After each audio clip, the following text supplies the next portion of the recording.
Bonjour, très heureux de vous retrouver. On est ensemble jusqu'à midi pour du direct, du débat, du décryptage et pour vous donner la parole aussi. BFM TV vous répond tout à l'heure avec Roselyne Dubois. Ce sera à 11h30. Très bonne matinée à tous. Voici les grands titres de l'actualité ce matin.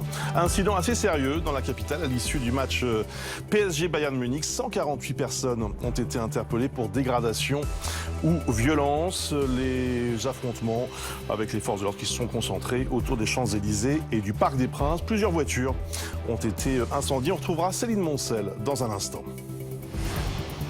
Le Paris Saint-Germain battu en finale de la Ligue des Champions par Munich, courte défaite, 1-0, mais énorme désillusion pour les Parisiens, notamment pour Neymar, qui, vous le voyez, n'a pas pu retenir ses larmes au coup de sifflet final. C'est un ancien Parisien, Kingsley Coman, qui a inscrit le but de la victoire pour les Bavarois.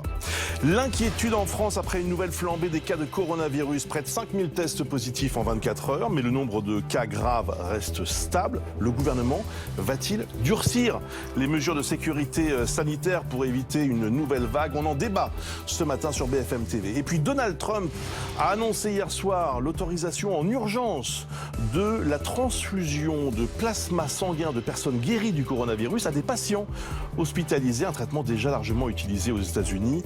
Le président américain parle d'une percée historique pour le traitement du Covid.